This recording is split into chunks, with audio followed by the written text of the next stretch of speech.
fellow travelers, welcome to the 30th level of the RPG Cave. I'm one of your hosts, the level 99 human archmage, Ryan Turford, and I'm joined, as always, by the level 99 elf ranger, Mr. Garret Bland. Garret, how are you doing on this lovely, lovely Saturday? I am doing great. It is Sunday, Ryan. You gotta put the days right in there. I know it's the weekend. Things are blending together. All the days just blend together nowadays, Garret. I can't even believe it's December of all things. That's true. I don't have my second cup of coffee. You know why, Ryan? We gave up our Keurig. Oh no! In exchange, in exchange, we did get a Breville espresso machine. Ooh. And these things are really nice. So now I'm into all the espresso drinks. You got the lattes, you got the cappuccinos, you got the double shot espressos. I'm doing good. I've had my double shot latte this morning. I'm still caffeinated. I'm still having lots of energy, but we're very excited for those drinks. Dude, that's awesome. So you upgraded. Yeah. You got a fancier coffee machine this time around. Exactly. There you go. And we're with the cool people now with espresso drinks instead of just regular coffee. Next time I talk to you, it'll probably be not the second cup of coffee, but the second cup of espresso or cappuccino, whatever fancy drink matches your lifestyle. Got the fancy drink on. The pinky is up on those cups. Of course. Well, of course, I kind of alluded to the fact that it might be a while before we talk again because it's the end of the year, Garret. I mean, it's the middle of December. We're like 3 weeks away from 2021. I can't believe it. I couldn't believe it. And not only that, but it's been about 8 months since we started this show too, since we started our RPG journey, which is also pretty impressive as well. So we wanted to kind of take this episode to really celebrate the year that is 2021, kind of both with the inauguration of this podcast, but also what an incredible year it was for RPGs. Like I think RPGs were definitely totally amazing this year, and I know we got so many RPGs to talk about today, so we should get into it. But before we do that, we got to clear the dungeon of the pesky mobs. Of course, if we like what we do and you want to support the show, of course, you can subscribe to us right here on YouTube. You can subscribe, comment, all that good stuff really helps out the channel. Also, you can subscribe to us on your podcast feed of choice if you like listening on podcast services, including Spotify, Apple Podcasts, Google Play, and whatnot. Also, you can get this show early on Patreon, patreon.com/Yumi Capris. How you do that? Throw a little tip, and the old tip jar, and out comes content. And then last thing on the docket, Garret, is that even though today we're talking about the best RPGs of the year, we're also doing a Game of the Year special that will actually be coming out on December 31st on this and all of our podcast feed across all the Yumi Capri family of podcasts. And we'll actually feature all of our podcast shows. So myself, Garret, Sean Capri, Konzo Kato, and Matt Sawinski. We're all going to be in one room together talking about our favorite games, which I think is going to be really fun. So that show will go live on the 31st. Patrons that have early access will get 3 days early access to that show as well. So on December 18th, to say thank you to the patrons, that will be up early for them as well. So look out for that. But since we're going to be talking about RPGs only a little bit in that show, we wanted to, again, celebrate RPGs this year. So let's read from the sacred texts because it is time, Garret, it's time to talk about the best RPGs we played this year. So I made this pretty broad because, number one, there's a lot of RPGs that came out this year. So in a way, we could actually fill the show with just the RPGs that came out this year. But there were so many. I feel like it's important to kind of document our RPG journey as well. And maybe talk about also games we played even for the first time, or even the best RPGs we played this year, even if it's an RPG that came out in, the 80s or 90s kind of thing.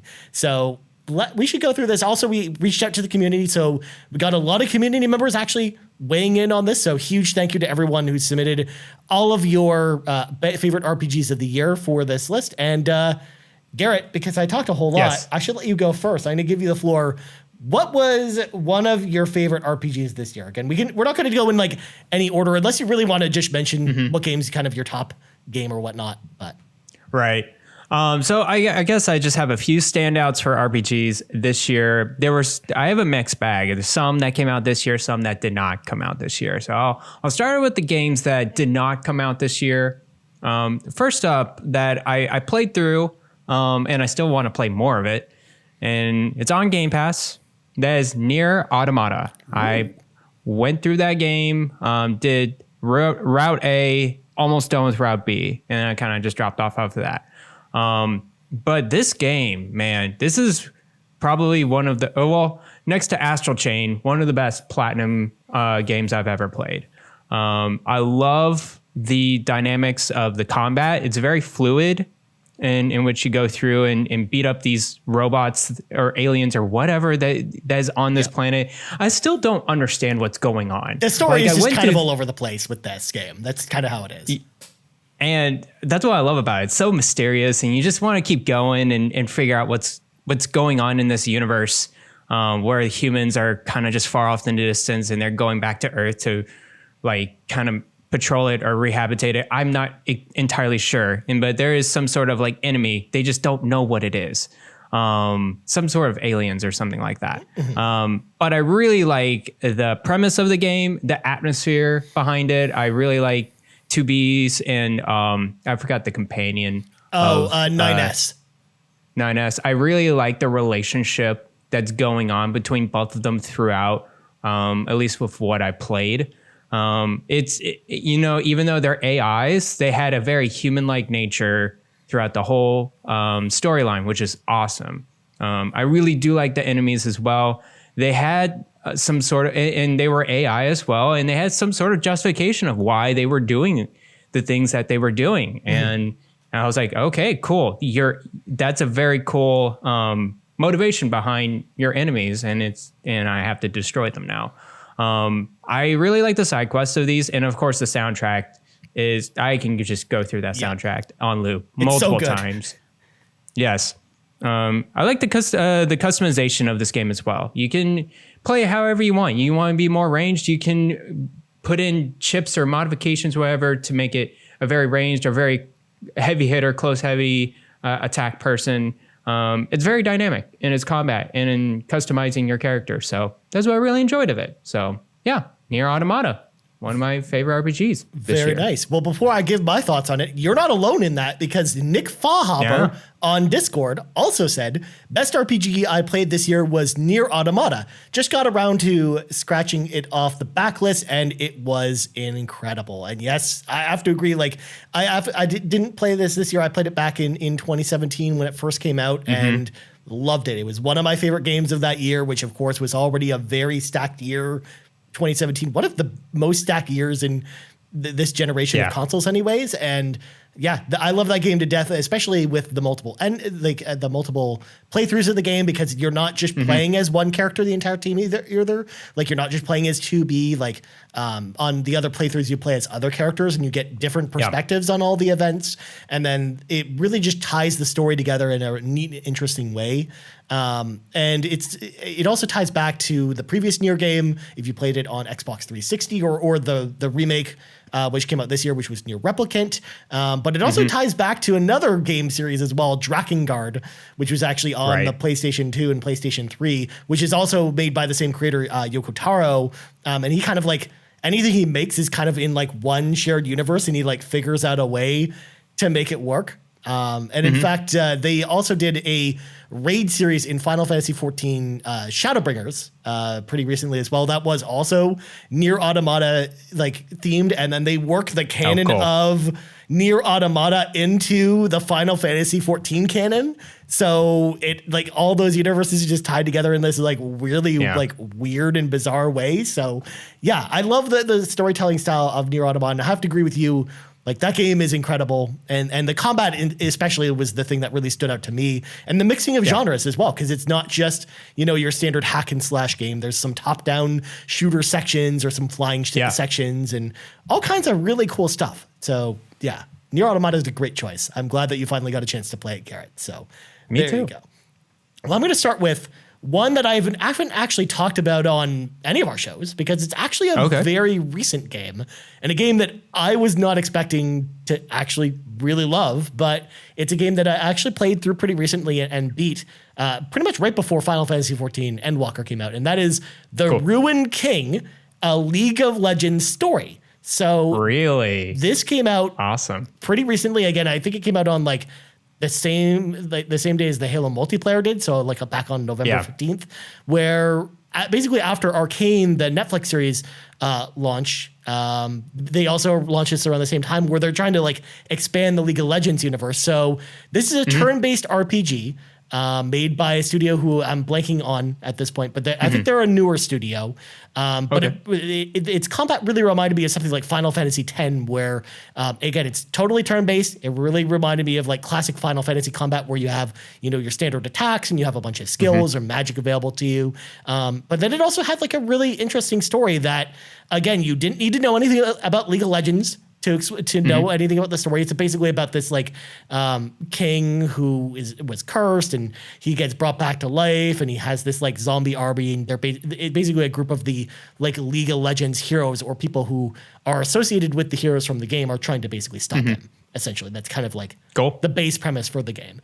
But I again found it like really enjoyable. I think the combat flowed really well. I think the exploration was fun.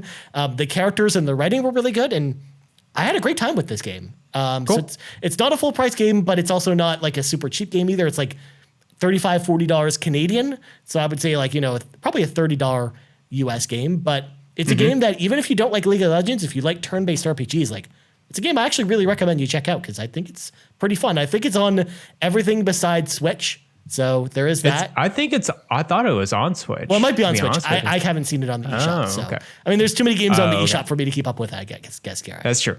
But so yeah, even if it's on Switch, even better. It's like, I think it's definitely a game worth checking out. So yeah, The Ruined King, a League of Legends story is my first on the docket for best RPGs I played this year. I'm surprised by that. I'm surprised you went through that game. I didn't know you did.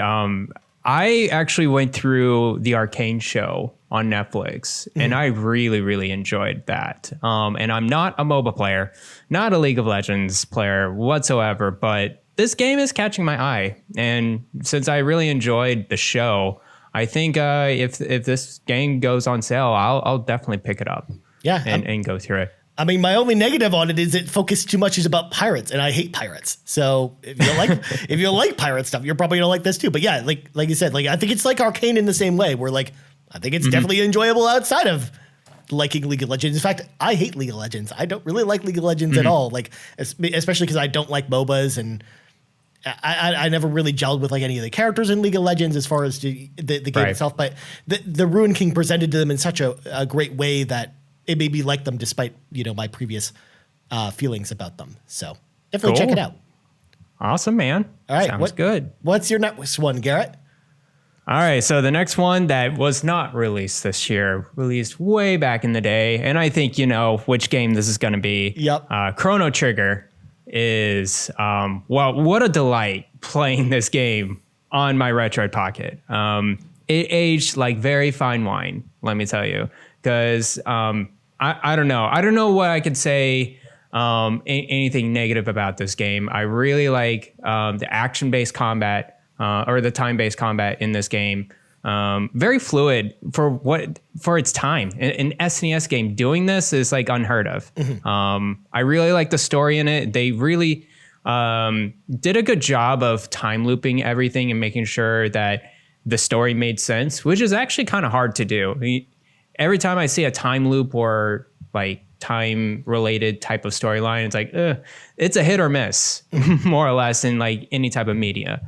So they did a fantastic job with it. I enjoyed the most the side characters as well, especially Froggy. Yeah. He was really cool to be introduced and seeing their ending as well with all the side character stories and their mini bosses in general. I love the design of those bosses a lot as well. But yeah, man, Chrono Trigger, very good. Probably it's up there. It's probably in I would say top 10 RPGs of all time in my head right now. I can't put it like in order in the list right now, but it's definitely high up there.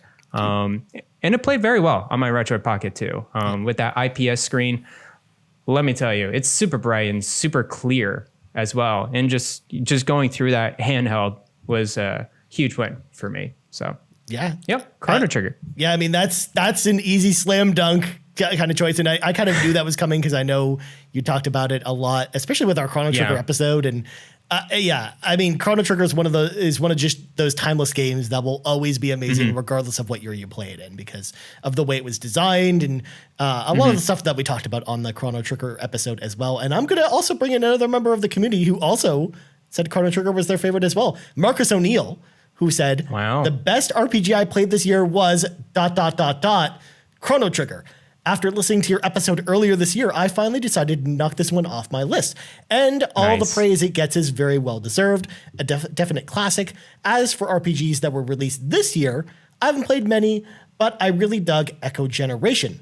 The elevator pitch of it being Earthbound meets Stranger Things, and it was a fun sci-fi horror story with a cool voxel art style and, at times, challenging turn-based combat. It's short too, in which is good for a new parent with limited gaming time, and it's much appreciated. So there you go. Marcus O'Neill agrees with us, and in fact, I'm so happy we were able to inspire people to actually go and play Chrono Trigger. And even though this is the only comment I received this week about Chrono Trigger, I know that it's not the first time that this has come up as well. So again, huge thank you to everyone who listened to that episode and really had that really our enthusiasm anyways kind of reside with you and make you go and check out a game that you've never tried out before in Chrono Trigger. I always love hearing comments like that as well. And it's definitely a game that most people who like RPGs, who like turn-based RPGs, definitely should play. Like it's a game that it's a must play from the Super Nintendo generation. But as far as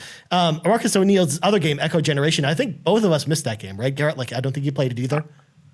I haven't. I've heard of the game. I've heard of the name. I can't put it into my picture right now. I would have to check back. There were so many RPGs this year. I have a list down below here, at least 3 games. The top of my head is like, oh my gosh, I need to go back and get these games and play through them. There's at least 10 others on Switch that I haven't touched and I know they're good and they've been released. So it will be interesting. For sure. All right. Well, my next game came out this year as well, and it came out towards the end of the year, and it came out in kind of a busy time. I had fallen off a little bit from this game because it was a little bit longer than I was kind of expecting, combined with the fact that I was reviewing Far Cry 6 at the time and some other stuff. So it was tough to give this the time it needed, but I'm glad I finally did, because it turned out to be a fantastic experience. And that game was the Caligula Effect 2. This is from NIS. I talked about this one on the PlayStation Drive a little bit earlier this year, but it's another turn-based RPG, but this one's a little more strategic than a lot of other ones that I'm going to be talking about on this list, in the sense that the battle mechanics are all based around time, and kind of you have to strategize a little bit where your characters are going to be positioned is a big thing, as well as being able to counter your enemies' attacks is actually a big part of the combat as well. So you basically are given this music timeline, and on the timeline, it kind of maps all of the players' attacks, including your allies and the enemies. And then you kind of have to predict what the enemies are going to use. So then you know kind of which attacks to use in response to that, which will then knock the enemy over. So it's kind of like the weakness system in something like Persona, but instead of it being elemental attributes, it's more about reading the enemy's moves that is kind of what you're exploiting here. But it had a really cool story that really picked up where the first one kind of left off, about these school, these high school students basically trapped in this virtual world that was basically built to be this perfect sanctuary for them to basically shield them from all of the worries and the troubles of the outside world, essentially. And so that, especially because you come to learn throughout the story that a lot of the kids are either bullied or they have some personal issues and whatnot that made them want to run away from reality and go to a virtual world like this. So I thought it was a really interesting and well-written story, combined with some great combat. The visuals themselves were a little bit lacking, and that was definitely kind of my critique at the time for playing it. But it's a game that I definitely recommend people check out, especially if you like more strategic-based, turn-based RPGs. I think it's a really good game that I just think came out the wrong time this year, because it came out at the end of October when all the big games are coming out, and I know a lot of people just kind of skipped over this one. So I definitely think it's, now that we're kind of past that and going into the holiday season, especially if you see this one on sale, I would recommend picking this one up. It's really good. So Caligula Effect 2, that's my next pick on the list. So did you beat Caligula Effect 1, and how much like difference is there between 1 and 2? So I did finish the first one. I actually reviewed it back in the day, back in 2017 on my old website, and I really liked it a lot as well. Like I had played it on PS4, but it was also on PlayStation Vita as well. And I really liked that game as well. But what was different about this one was more of the story stuff, and more like the combat was much improved from the first one, because I think that the combat had like similar ideas, but it just wasn't as well refined as it was this time around. So cool. I think this one was much improved over the first one across the board anyways. And as someone who liked the first game, I think it's great. Not only that, but I think you can totally enjoy it even if you didn't play the first game. So especially because both of them are on Switch, so you can play them there as well as on PlayStation 4. And I think the first one goes for pretty cheap, but if you don't want to play that one, this one's totally fine on its own too, as its own entry. Cool. That sounds good. I know this game got released because I see it popping up in stores, and I'm like, oh yeah, that's another RPG that just kind of dropped in and just flew by, because there was like 10 it came out the same day as got Far around Cry it. and Guardians of the Galaxy, so it's just like, well, what were they thinking with that one, is what I had to say. Yeah, I guess they were like, you know what, it doesn't really matter if it comes during a busy time or not. They'll have the sales that they can with that game. Yeah. But I'll be interested on a sale to check that out later. Well, they're taking it's from NIS, who was also taking the same tactic with Monarch in February, Garrett. So yeah, I don't know why they keep bunching all of their smaller RPGs with all the bigger games, but here we are. Yeah, Monarch seems pretty cool, but it's in February, where it comes out the same day as Elden Ring. Like, they're asking for it. That's see, that they're asking for it at this point. They're like, you know what? It's whatever. So yeah. Interesting. Okay, well, I'll pay attention to it, see if it's on sale on Steam or something like that in the future. Yeah. My next game. How many are we going to go through? I put 5 on my list. Yeah. I mean, I didn't put an arbitrary number. I just figured we'd go until we felt like not talking about games anymore. Sounds good. I got 5 RPGs in my list. So the next one came out this year. And I don't think it got a lot of attention and a lot of praise, but I still enjoyed what I played of this game. And that's Persona 5 Strikers. I played this on PS4 all the way through. And I just really enjoyed the addition of the story behind. This is after the Persona 5, not Persona 5 Royal, but Persona 5 base game. They add a couple of new characters in there. And it seemed like a cool little story of them traveling around Japan and figuring out what's going on with these different types of villains or enemies that are kind of controlling the surrounding like mindset or whatever. It was a really cool spin. I did like the gameplay, although very repetitive. It's a Koei Tecmo game, very hack and slash, and so just know what you're getting into with these type of games. They're not turn-based RPGs; they're hack and slash, and you group up a bunch of enemies together, do combos. I think they did a very good job of blending those Persona elements into the Koei Tecmo game.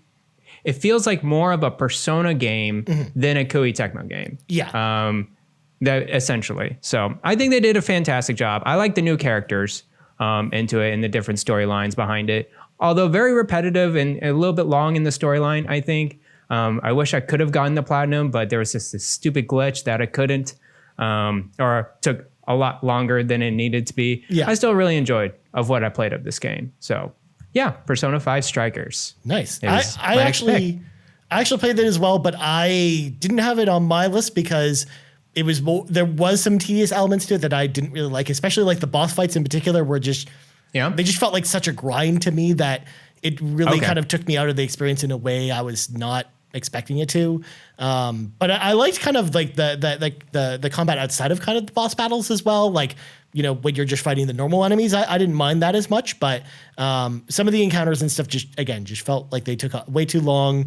Combined with what you said as well, but the story as well. Like, I think the story itself is well written, and I like the way that it changes the formula a bit with these characters where you're not in the city, you're on this road trip and kind of all the things that come along with that. But I do also agree with you that it's a little too long as well. So I'm glad I played it at least. And I do like that they tried this type of formula because I probably wouldn't hate the Warriors games so much if they were more like this than a lot of the other stuff, like Hyrule Warriors or even Dynasty Warriors or something like that, where they're more like, action RPGs, like closer to something like Kingdom Hearts versus, Dynasty Warriors or something like that, or a traditional game like that. So yeah, I think it's a good pick as well.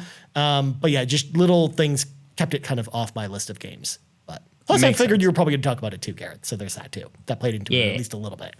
Well, as for me, obviously there is kind of like a top 3 that I kind of have for the year as far as RPGs are concerned. And again, this is going to be a bit of spoiler for people for our Game of the Year show, but you know what? It would be impossible for me to talk about it here and talk about it on that show as well. So none of that, but we're going to go a little more depth here and talk about some of these. So my first one is one that you've already heard me talk a lot about on this show already through our 1.5 hour review that we did for this game. It's Tales of Arise, one of my favorite games of the year. Great 40 hour long action RPG. Just the complete revitalization of this long running series that I've loved. Like it's one of the Tales series is, I again talked about it before, but it's one of my favorite all time RPG series, going all the way back to the PlayStation 1 and the GameCube era. And I really love this game a lot, from the characters to the world to the writing to the amazing cinematics from UFO Table that they put in there to the way they changed up combat and how it felt more like playing like Devil May Cry, the RPG kind of thing. Like that's how it kind of felt to play this game. Like I can't recommend this game enough. I love Tales of Arise. I'm so bummed that it actually didn't get nominated for Game of the Year at the Game Awards. I think it just shows how many people just didn't end up going through the whole game or playing it. But it's one of those games, man, where when I look back on 2021 for the years to come, I will remember Tales of Arise. It will not be a game that kind of, escapes my memory or anything like that. So it was a really memorable experience. And I'm so glad that they were able to turn around with this series and really try something different with it as well. And maybe takes a lot of risks with it versus, putting out the same game kind of over and over again. So it's highly recommended for me. Got to check it out. Well, speaking of Tales of Arise, I'm going to bring in Nick Fitkin at Nick Rowell on Twitter, who says, thanks to you guys, I played Tales of Arise. I didn't have anything that came close to that in terms of best RPG. I'd probably say Final Fantasy XIV Endwalker 2, but all these queues have stopped me from finishing the game so far. So, and not only that, but this is another game like Chrono Trigger that I heard so many people in the community trying out because of all the things we said about it. And again, it just warms my heart to see all those comments as well. So a huge thank you to everyone for, trying out the game after hearing us talk about it and then, really enjoying it from the most part. Like I haven't heard anyone really talk negatively about that game after giving it a try. Great. Awesome. Those are one of the top RPGs I need to get. Eventually, I will most likely grab it on a sale next year sometime. I did play the demo of this game, and I did enjoy my time. I just know it's like, oh, there's like 20 other games I'm gonna try to get through before I even touch. I have previous Tale games I want to play and kind of get through as well. I did get back into Tales of Berseria on PC. That's a really nice game too, and I actually been playing Tales of Hearts R quite a bit on my Vita on the way to the bus. So I am getting my Tales fix right now, but I am definitely focusing on getting this game pretty soon and going through it. So yeah, it's better just to wait until you have the time to play it rather than buying it right away and just having it just sit there. And plus it's been going on sale a lot because it's actually on sale at that time of recording this during like the year-end sale that Sony runs and Microsoft runs. So you can definitely pick it up now, folks at home who are interested in it. And then I know it'll be on sale in the new year, Garrett, when you're probably going to be ready to play this one. So there you go. Sounds good. What's your next game, my friend? So my next game is actually a game a lot of people don't. I didn't get much attention either. I think some went through. It's like, oh, that was a great game, and I think it was a very great game too. And that's Monster Hunter Stories 2. I really enjoyed from beginning to end this game. There was a little bit of slack in some pacing issues in this game, but I think it's one of the better monster catching games that comparable to Pokemon, I would say. I think like how you said with Caligula Effect too, in the turn-based combat of this game, you gotta predict the enemy's moves and figuring out those moves. It's kind of a double-edged sword, I think. You just really don't know what they're gonna actually attack with, and depending, it is kind of a weapon triangle, right? It's like blue, red, and green, and one beats the other, and it's like, okay, I know this monster's gonna do this, and then that, and then blah blah blah blah blah. And so once you figure it out, it's great. You can grind through and get your monsters to level up. I think they did enough spin-off of this turn-based game that it's not Pokemon. It really isn't. And the story, it's pretty good. It's serviceable, I would say. I think the highlights of this game is the animations. Yeah. Like, I couldn't believe what I was seeing on my Switch, on my handheld screen. I'm like, can they really run that on the Switch? And they did. It's probably one of the best animated games I have seen on that handheld. And I really enjoy the art style of it. I really enjoy the characters and everything. So yeah, I really enjoyed of what I played of this game from beginning to end. So yeah, did you play any of this game, Ryan? So I did play it a little bit, but it's another one of those cases where I was playing something else at the time and I didn't get to it. So I need to go back to it at some point because it's sitting on my shelf. It's one of those games where I'm like, maybe I get to this over the holiday, but I know in my heart of hearts that I'll still be playing Final Fantasy 14. So, of course. But it's a game that I do want to play kind of in the early parts of next year when I've got some downtime. Like, it's a game I was really looking forward to this summer, and it was just, I think it came out at the wrong time for me personally. But it makes sense. But again, like it looks awesome. I really like the demo. And to your point about the visuals, like, yeah, I couldn't believe it was a Switch game either. Like, it really has like great, cell shaded visuals, and I think it runs the RE engine as well, if I'm not mistaken, as well. But of course, it pays for it when you kind of go to the cityscapes, and it runs at like 10 frames a second when you're in the cities. It gets a little rough. Yeah, so it does have its rough patches as far as it being on Switch. But yeah, I mean, I enjoyed what I played with it, but I just definitely need to get back to it at some point. So there you go. All right, next game from me is another game that everyone kind of saw coming from someone like me, because I just mentioned it a couple seconds ago. Final Fantasy 14 Endwalker is easily one of the best RPGs that came out this year. Yes, it just came out very recently, so it's not just recency bias, though, that I think I'm definitely making its claim to the throne, and it's not even just me anticipating it would be good. Like, I played it despite the long queue times, because sometimes you want to log into the game and it takes 3 hours to get through the queue because there are so many people playing this gosh darn game. But what I loved about it was just the conclusion of this giant story that they'd been building up over 10 years of content with this game. All of the callbacks to all of both the base game and all the expansions, including a bunch of little things that happened that you didn't really think about too much in the very early stages of A Realm Reborn, like come to bite your party hard in the final chapter of this game, to the way all the character interactions are with your main character, to the story itself, which again, from first glance from some of the trailers, almost seemed like it's like your standard, end of the world kind of scenario story where, the hero's got to save the world essentially. But there's more to it than that. There's a lot more nuance to it. There are some fantastic villains in this, both with Fandanel and Xenos, as well as some of the other villains you meet along the way. And of course, the same great combat from Final Fantasy 14 has persisted throughout this entire experience. They kind of build on a lot of the other systems in this. For example, before when you talk to people and you have an objective somewhere else, they kind of go meet you there. But this time around, they have it so your party members actually follow you around, kind of like a standard RPG, which just really kind of brought in a lot more immersion into the experience as well, and kind of made it feel like more of a traditional single player game rather than it being this big MMO that you were kind of playing. And then just the boss design, the bosses themselves, the music, just everything about Endwalker. It's a masterpiece of game content. So it's definitely one of the best games I've played in a very long time. And again, I keep referring to it as a game, despite despite being an expansion pack, because there's enough content here for it to be its own game. It just happens to be having the label of an expansion pack and being contained within this world that already exists. But it's more than just that. It's definitely its own thing. And yeah, I can't recommend Endwalker enough.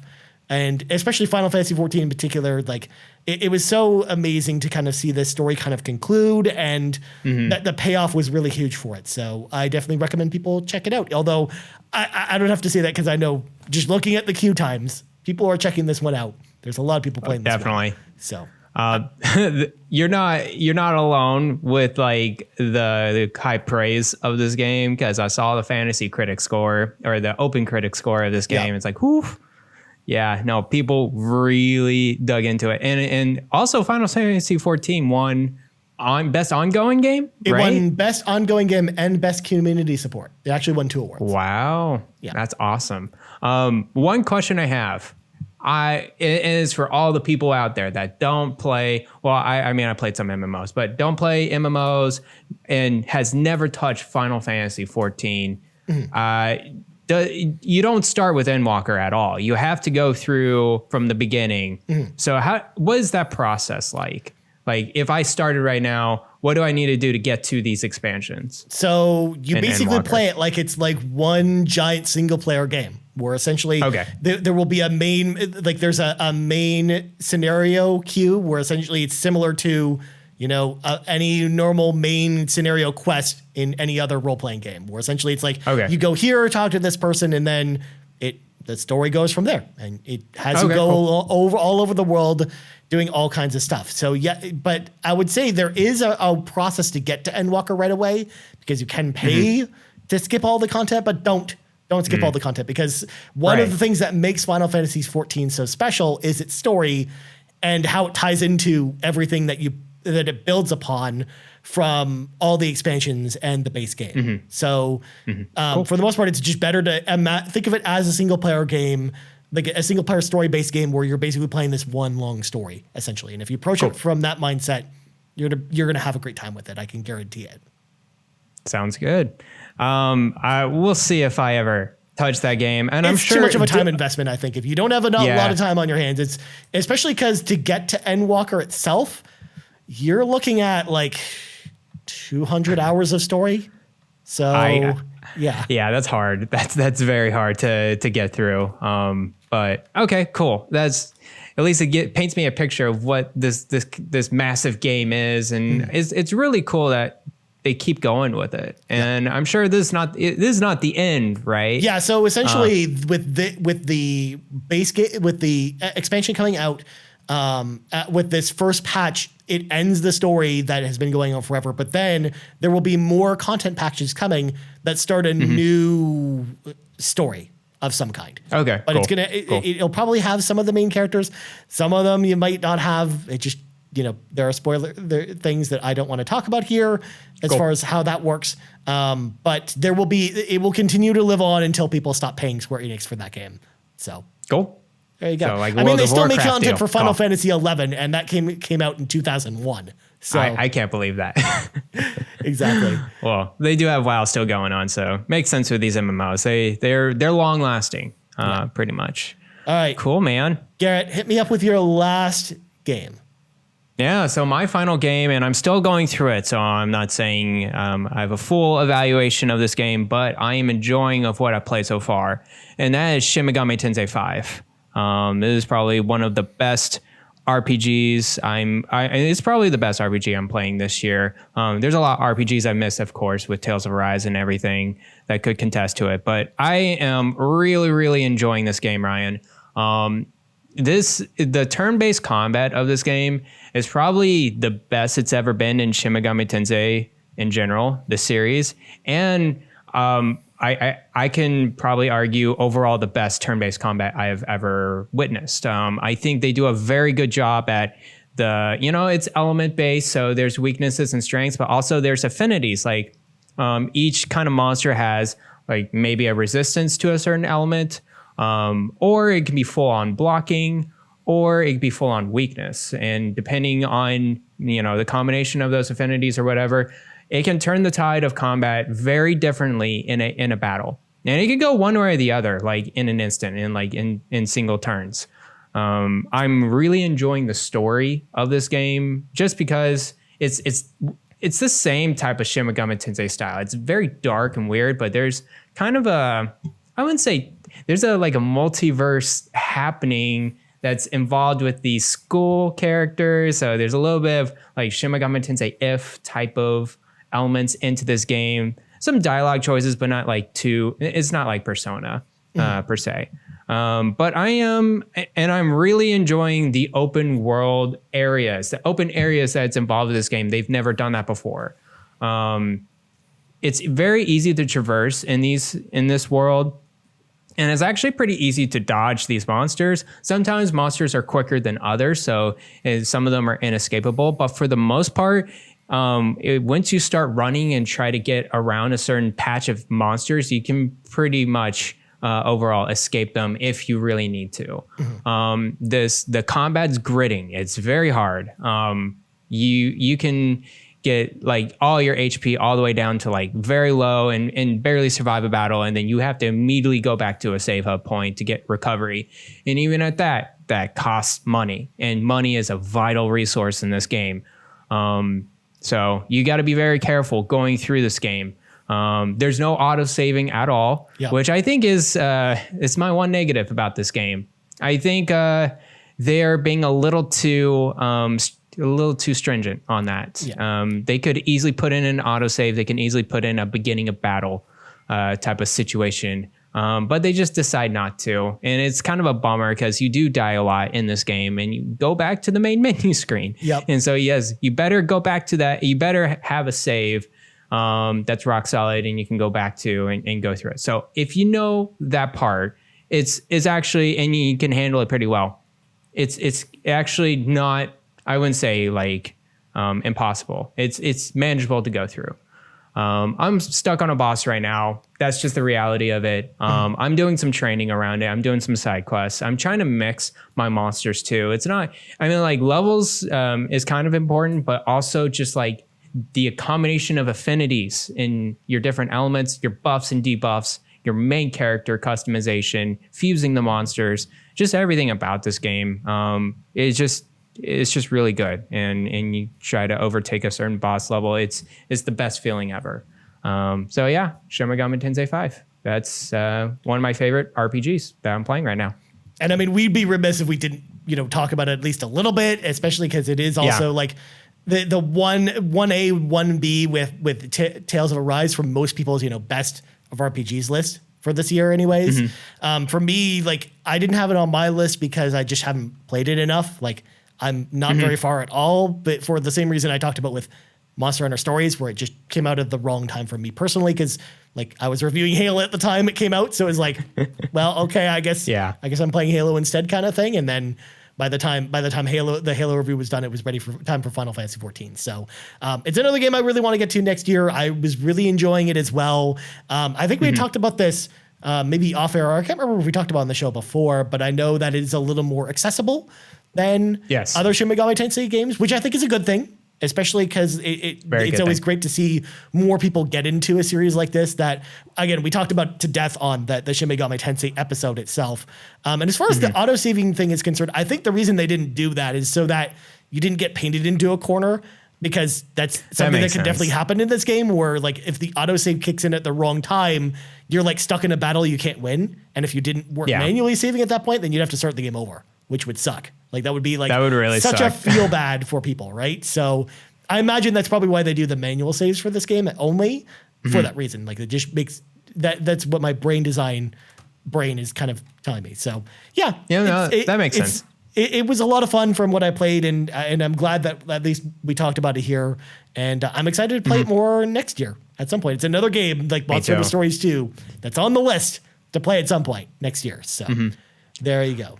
And then my last game is one that I wasn't expecting to talk about on this list, but I was like, you know what?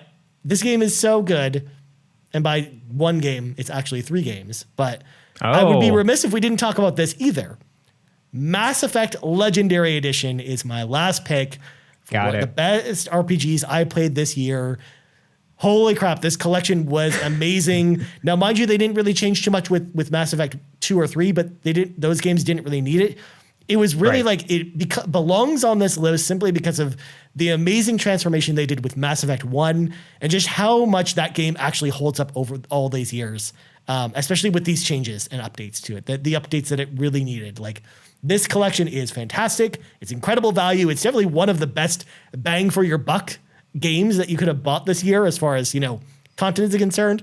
I mean, Endwalker sure has like 200 hours of content in it, so it's definitely more of a bang it for your buck than this. But at the same time, you can't beat, 3 amazing games, 3 genre-defining games from the 360 PS3 era of consoles for $70 Canadian. So yeah, I love the Legendary Edition. I think that it's a fantastic pickup, especially for anyone who's new to Mass Effect, who's never played them before. And I think that they did a great job with the collection. So I wanted to give it a shout out here because it definitely deserved it. And Mass Effect in particular, the very first one, it was like playing through that game again with all the updated visuals, with the updated controls, with all the updates they made to kind of the playability of that game, just chef's kiss. It was a beautiful experience. So I definitely would be remiss if I didn't include it here as well. So there you go. I know that you're also playing the Legendary Edition as well, Garrett. At some point, you'll get to it as well. We talked about it at least a little bit last week on the Mass Effect show. Also, apologies to Sean Capri. I really, in hindsight, should have also had him on the show with us. And I totally dropped the ball with that one. So sorry, Sean. But overall, maybe we should skip him on Dragon Age too. Well, we will get to a Dragon Age episode, and Sean will definitely be on that episode. Yeah, he'll definitely be on that one. Yeah. So now that we've kind of given our list, first of all, Garrett, I don't think you had any honorable mentions or anything like that we didn't talk about, right? Right. I just have some games like, hey, I miss them, but I'm definitely paying attention towards. One of them was Tales of Arise, so that's one game I want to get back to. The other 2 RPGs that I completely missed is Bravely Default 2. I definitely want to go through that. I played like the first, I think 3 or 4 hours of that game and just totally dropped it out of existence to play other games. And then Neo: The World Ends With You. High praise with that game. I wish it was on the list in game of the like RPG game of the year. So and I really enjoyed the demo. So I am definitely wanting to go back and play that game as well. Yeah, that one in particular really tells me like just not enough people played that one either. Where it was like, yes, it's especially when you look at the sales and how like it barely sold any copies combined with the fact that it didn't get nominated. I think it was just like a lot of people just missed that one for the same reasons I think that I talked about with Monster Hunter Stories 2, where I think there was a lot of stuff. It was a busy July for some reason with a lot of games. Very busy, yeah. And I think people just overlooked it with that. And as for me, the couple games I didn't list here that I also thought were shouting out were Scarlet Nexus, which I think was a really great action RPG. Nier Replicant, the remake of the original Nier, I think that was a really fantastic experience as well. And then one that didn't come out this year that I did play this year is actually the Xenosaga Trilogy. I played those games this year and really enjoyed them as well from Monolith Soft. But that's a story for another day because we will probably do a Xenosaga episode at some point with us as well. So before we, of course, wrap up the show, there are a couple community shout outs that we haven't gotten to yet. So let's go through them now, especially because a lot of these didn't relate to the ones that we talked about on our list. So I'm going to start with Grouchy Surge, who says, best RPGs I played this year, Steamworld Quest, Yakuza, Like a Dragon. Those are the 2 that Grouchy Surge shouted out there. I'm actually, I keep forgetting that Steamworld Quest actually exists because that's another game where it's like, man, I really wish I had played that game already, but I just haven't gotten to it yet because it looked great. Same deal. But and then Yakuza Like a Dragon, of course, was a game I played last year. I just couldn't get into the world of that game because I didn't really love kind of the tone they were going for, combined with the fact that it's like overly talky. I find where like sometimes you've got like hour-long cutscenes, and I'm like, I don't know if I can do that with this type of game. So did you play the Yakuza games before? No, that was actually my first one. Okay. Yeah. Oh, that's a very Yakuza. That is Yakuza in general. Just switch the turn-based combat with like, brawler combat. And that's the tone of Yakuza. It's always just hour-long cutscenes you got to read, and it's good. It's just, I can understand how it drags. It felt like playing a Kojima game in like the ways that I would not be hoping. So, and then we've got Hoppel, who also says, for me, it's Yakuza Like a Dragon, because I played it in 2021. And it did technically release this year just on PlayStation 5, as opposed to last year on Xbox. He also had it followed up by Psychonauts 2 and Mass Effect 1 from the Legendary Edition. So shout out to, of course, Mass Effect Legendary Edition again. Psychonauts 2, I know it's not an RPG, but Hoppel wanted us to include it in the shout out here as well. And then last but not least, we got TPR, who says, hey, y'all, this response may break a couple of rules in that the game didn't come out in 2021, but I played it this year, and it is debatable whether or not the game is actually an action brawler or an action RPG, but alas, that game is Yakuza Kiwami 2 for me. The writing, new combat, and visuals from seeing the Dragon Engine in action myself for the first time was truly amazing. It is probably now my second favorite Yakuza game I have played so far, just behind Yakuza 0, and I've already started Yakuza 3. I will also be starting Shin Megami Tensei 5 in the next few weeks after picking up the Steelbook at approximately 50% off. That's a crazy deal right there. Maybe it makes it maybe it makes a last minute push for me. Cheers. So huge shout out to TPR. Of course, TPR, I think, is probably the person who's actually written in the most questions to the show. Yeah. Him and Hoppel are like the two that have been like the constants on the show. So it's been super amazing kind of seeing them kind of writing questions throughout the year, but also more love for Yakuza as well. Like 3 straight responses from our community about Yakuza. People love Yakuza, man. Games. But yeah, also I did see during Black Friday, like Shin Megami Tensei was on sale like very quickly, Garrett. GameStop, yeah. It was cut off like $35 US, and that's like almost half. Yeah. So it's pretty interesting. Shin Megami Tensei, well, they haven't really cut off that. Maybe they wanted to get those last minute holiday sales before Christmas in a way, because they do it the same thing with Shin Megami Tensei 3 HD as well. They've been slashing that quite a bit constantly. They pull down those games pretty quickly, I think.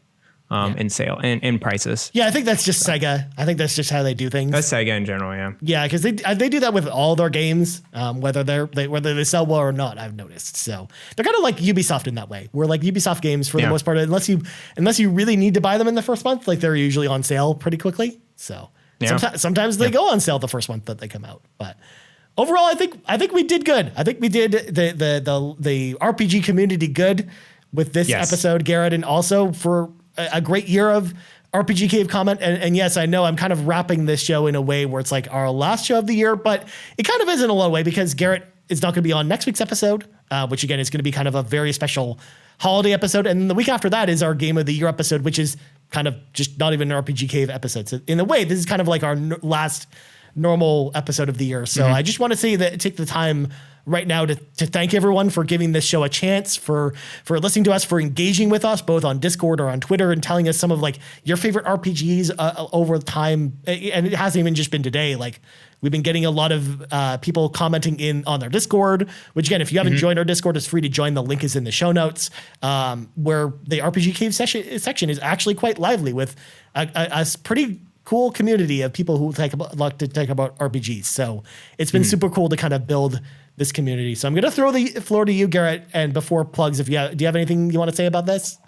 You wrapped it up pretty nicely. It's been very cool to see the people out there going into the RPG Cave and just interacting every now and then. It doesn't need to be like constant, lively every day, but it's really cool to see some people give their thoughts on RPGs. And the people that are not huge into RPG fans go into that channel and like geek out about the certain games that you do like and the certain RPGs that you're really into.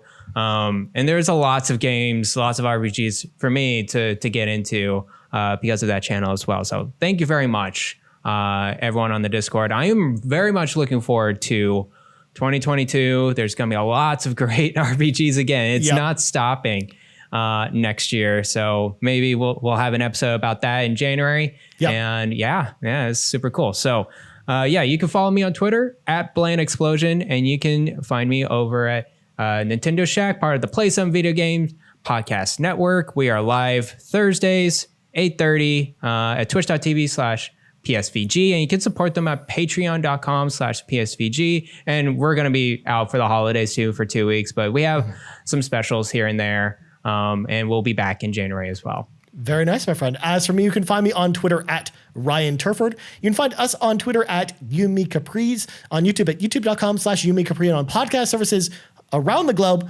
So for Garret Bland, I'm Ryan Turford. This has been the 30th level of the RPG Cave, and we're out. Bye-bye. The RPG Cave's mana is fueled by patrons over at patreon.com/Yumi Capri. And I want to say thanks to each and every one of our Patreon supporters for all of your support throughout the years, as well as supporting our independent content. And let's start by thanking our premium producers, Dallas Ford, Lee Navarro, the fearless leader of the Phoenix Overdrive Extra Life team, and Jonathan Brown. You can find his content over at youtube.com/PM Entertainment. Our platinum producers, Robbie Bobby Mailer and Trucker Sloth, and our gold members, Argo, Brendan Myers, Dallas Robbins, Emily O'Kelly, Heather Boney, James Johnson, Joel Brooks, Jose Jimenez, Mac Time, Benji Kong, Marcus O'Neill, RJ Kern, Dano, Skinny Matt, Mr. and Mrs. Nasty Boots, Foolish Fuji, and Xavier Reyes. Thank you all for all of your support.